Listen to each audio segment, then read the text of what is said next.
Ленда Стар, вы снова на канале Кола. Большой рахмет, друзья, всем, кто подписался. Я рад видеть вас всех на моем канале. Друзья, сегодня мы посмотрим видео. Казахстан показал пример республикам России. Давайте посмотрим, увидим, что здесь покажет, друзья. Перед просмотром не забываем подписываться, проставлять лайки, прожимать колокольчик. Видео выходит каждый день, и видео выходят все по вашим заказам. Смотрим, друзья. Казахстан, Литва, Грузия. Еще не так давно эти и другие страны бывшего СССР были такими же колониями, какими по сей день остаются Башкортостан, Саха, Бурятия, то есть все национальные республики РФ. Однако обретенная независимость позволила им переосмыслить свое прошлое, в том числе и ту трагическую роль, какую им отвели во Второй мировой войне. Осознать цену той самой великой победы, которую как могли извратили и опорочили кремлевские Соловьевы. Понять, что за навязанным победобесием от них скрывали миллионы понапрасну загубленных жизней. Зачастую просто потому, что они были не русскими. Замалчиваемые советской пропагандой факты позволили многим народам переосмыслить эти события и с национальных позиций.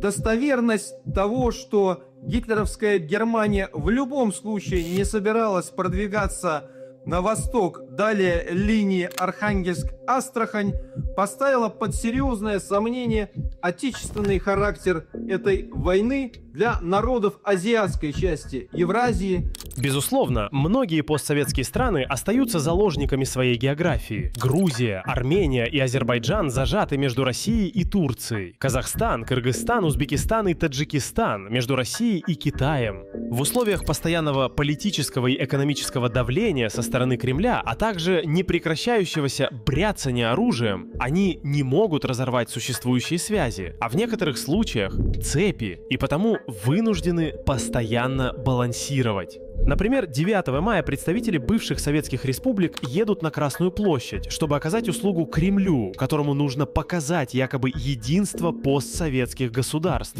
которого нет. Грузия разорвала дипломатические отношения с Россией еще в 2008 году, сразу после военного вторжения и оккупации части своей территории. Украина отозвала посла из Москвы после аннексии Крыма в 2014, а с началом полномасштабной войны в 2022 году полностью оборвала все дипломатические связи с Россией. Аналогично поступила и Молдова. Страна, которая одной из первых ощутила на себе агрессивную внешнюю политику Кремля. Ведь еще в начале 90-х годов Россия поддержала сепаратистский мятеж в Приднестровье, введя туда свои войска под предлогом миротворчества.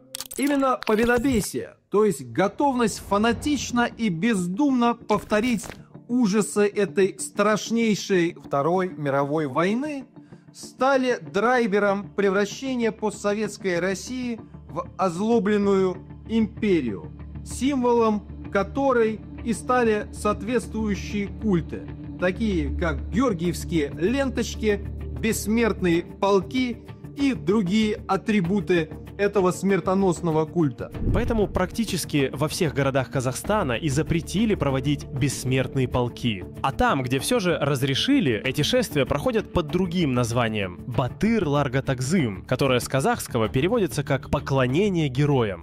У нас немножко... Поклонение героям, друзья. Ну, я считаю, это правильно все сделано. Ну, просто когда ты смотришь на те картинки, которые они там надевают, да, танки и надписи там на Берлин или еще, оно превратилось в какую-то, наверное, клоунаду для меня. Вот не какая-то память там, да, тем героям, которые отдали жизнь за свободу, да, а превращается в клоунаду. И чтобы наши деды это все увидели, то они бы сказали, лучше, наверное, без вот таких памяти, просто дайте спокойно, и все. Это лично мое мнение, друзья. Другое отношение. У нас в Казахстане и у казахов конкретно в силу нашего особого менталитета. Потому что у нас больше всего вот это мероприятие, которое они носят такой дань памяти. Потому что мы, казахи, мы всегда чтим наших предков, аруаха. Сегодня, когда в глобальную политику проникли бациллы агрессии и ненависти, крайне важно донести до всех граждан нашего государства всю правду о войне. Без истины невозможно познать цену мира. Президент Казахстана Касым-Жомарт Токаев, опять-таки, ввиду понятных причин, прямо не указывает в своей речи, кто именно распространяет эти бациллы агрессии. Но накануне 9 мая стало известно, что Казахстан запретил въезд российским пропагандистам и депутатам. Среди них Александр Дугин, Тина Канделаки, Тигран Кеосаян, а также вице-спикер Государственной Думы Петр Толстой. Что касается последнего, тут даже не нужно долго гадать, почему он попал в черный список. Если мы не закроем тему Украины, то у нас возникнут проблемы и с Казахстаном, и с Арменией, и с другими странами, которые нас окружают. Даже с Казахстаном, вы считаете? Ну, конечно. Почему? Ну, посмотрите на то, что происходит сегодня в Казахстане в плане, так сказать, отстраивания некоего казахского государства. Какая там расцветает национальная мифология. Не только отстраивает. Вот надо влезть, да, туда, разогнать вот между людьми, вот сидеть за столом, и люди же слушают, да, много людей, которых слушают, вот таких политиков или как их можно назвать, я даже не знаю, кто он, чем он занимается. И некоторые люди просто вот это все верят, слушают, сидят, смотрят на это все, и потом разжигается какая-то ненависть между двумя народами. Так делать нельзя. Вот ты сидишь и начинаешь рассказывать, кому, куда и зачем лезть. Они живут своей жизнью. Почему-то же никто не говорит, что как-то там в России, да, когда приезжают на заработки с других стран, какое к ним отношение. Люди живут и понимают, что они приехали в другую страну. И здесь ты от этого отношения никуда не денешься. В любом случае будут какие-то притеснения. Но не в всех странах, друзья, в любом случае не в всех странах, потому что в Украине совсем было по-другому. Я сколько раз вижу и слушаю различные видеоролики, которые рассказывают, ой, там это. Да никто никогда никого не ущемлял. Все жили дружно и нормально. Но и готова себя защищать. Накануне 9 мая стало известно, что в Казахстане формируют отряды территориальной обороны. И на границе с Россией планируют развернуть не менее 8 бригад. Участникам так называемой СВО дают реальные сроки. Не только в Казахстане, а и в Кыргызстане. Пару недель назад в том же Кыргызстане произошла серия арестов по делу о вербовке наемников в армию РФ. В числе задержанных была сотрудница Русского дома. Сейчас она вместе с соучастниками находится под домашним арестом. В то же время российский глава МИД Сергей Лавров, будучи в Узбекистане, с удивлением обнаружил, что надпись на монументе «Скорбящая мать» выполнена на узбекском и английском языках. Он было заикнулся, что, мол, там должны быть и русскоязычные надписи, но получил твердый отпор. Искусственное продвижение иностранного языка рождает не любовь, а противоположное отношение. Более того, уважения нельзя требовать, оно приходит само естественно. Если на главной площади Москвы появится надпись на узбекском языке, тогда, возможно, мы подумаем. В свою очередь, ректор Узбекистанского университета журналистики и массовых коммуникаций Шерзотхон Кудратходжа напомнил Лаврову, что Узбекистан не колония. За подобное своеволие и независимость Россия мстит антимигрантскими рейдами. По итогам облав полиция депортирует нелегальных мигрантов, либо запугивает их и отправляет на войну. Также повестки выдают тем, кто успел получить российское гражданство. Даже государства Центральной Азии демонстрируют сегодня, что страны, которые отстояли для себя возможность самостоятельно решать, какие праздники и когда им праздновать, и как относиться к своему участию в чужих, по сути, войнах, обладают куда большим иммунитетом перед повторением того кровавого безумия, которое сейчас происходит, чем те народы, которые превратились в заложников его квазиисторического культа. В Удмуртии и Башкортостане дерутся из-за бесплатной еды во время прибытия так называемого поезда Победы. При этом на нынешней войне России именно башкир погибло больше всего из коренных народов. В Улан-Удэ открыли бюст Сталину. Хотя в годы сталинских репрессий в Бурятии расстреляли или отправили в лагеря более 15 тысяч человек. В Дагестане детей заставили провести военный парад. Здравствуйте, товарищи! После которого заведующая детского сада еще и оправдывалась. По ее словам, вместо «Мерседеса» должна была быть другая машинка, видимо, черная «Волга». Во Владивостоке масштабировали это действо до парада «Правнуки Победы». Там прошагали больше 1000 первоклашек в форме Росгвардии, ВДВ, артиллеристов, связистов и других войск. У нас медико-санитарный батальон.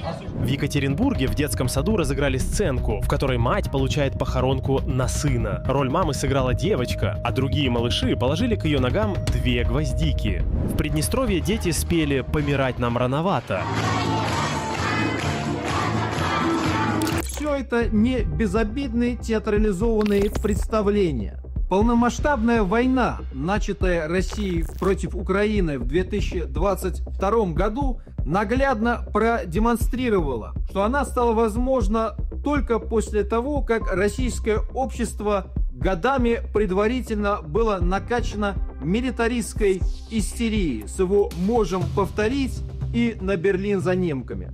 В этом году Россия отмечает 80 лет победы в Великой Отечественной войне, как она ее называет. А потому парад безумия вышел на межконтинентальный уровень. Акция «Бессмертный полк», истинная цель которой — обелить нынешнюю политику Кремля, прошла в США, Венесуэле, Китае, Индии, Аргентине и Южной Корее. А в Мали детей так и вовсе заставили петь советские песни.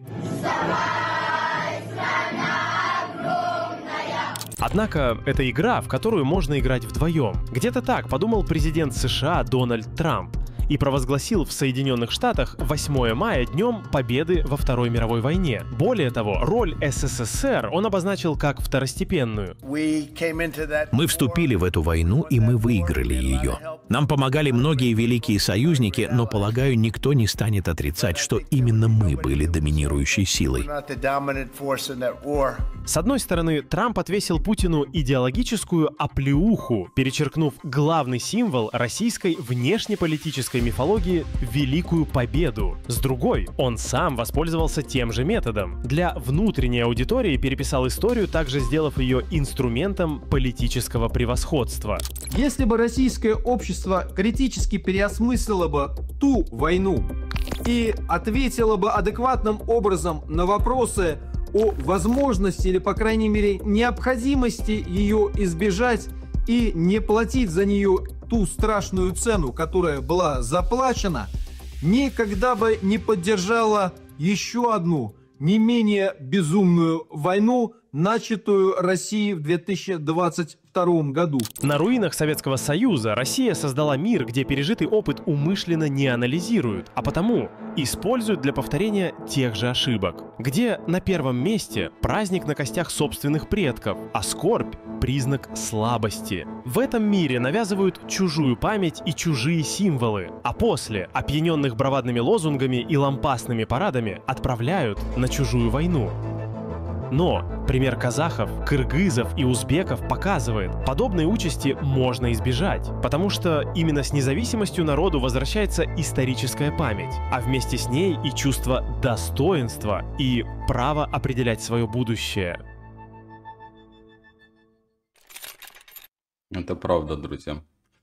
Ну, друзья, мы сами видите, да, в частичках ролика, да, вот это сумасшествие, которое происходит, честно, я удивляюсь.